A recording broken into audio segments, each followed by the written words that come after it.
Now we have to focus on the response of the neuron to the nerve injury. Usually there could be the degeneration of the nerve fiber could be there, or maybe scar formation and regeneration to some extent we can expect. In central nervous system, the glial cells where the scar formation occurs by these glial cells, they hinder the regeneration process in the CNS, but in peripheral nervous system we can observe this regeneration to an extent. So let's see in the diagram. You can see in this diagram A that this is the neuron or nerve cell body with the centrally located nucleus and filled with the nissl substance all around. And in contact this nerve fiber you can very well see.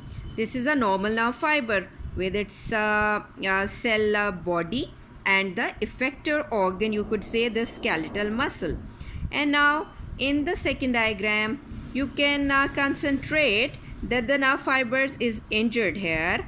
The neuronal nucleus is what is going to happen to it.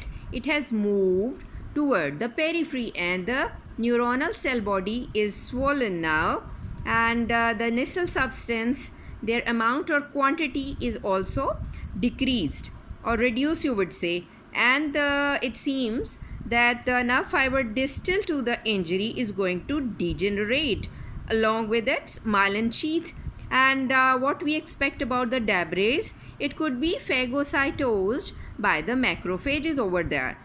In the C picture, you can see the muscle fibers will be definitely showing here what the disuse atrophy. Here the size of the skeletal muscle in an intact fiber is very good, and when the injury is there, it is showing a little bit atrophy, and here the atrophy, disuse atrophy is very well marked.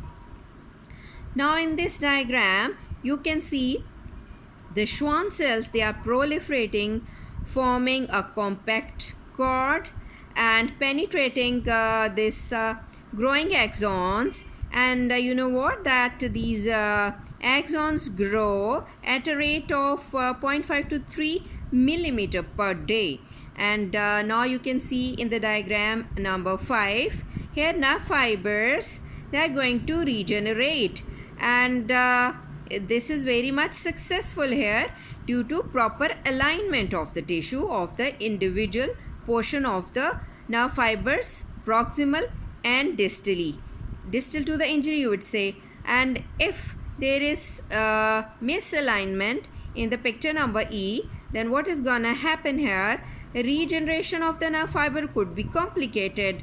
And what is going to be there?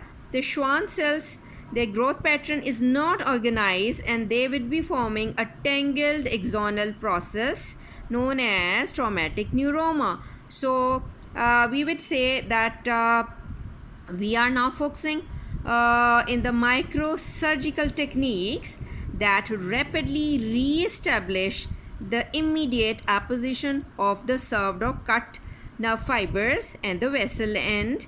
And if we are supposed to make proper alignment between the limbs and the digits, that could lead to the regeneration and re-establishment of the function very well.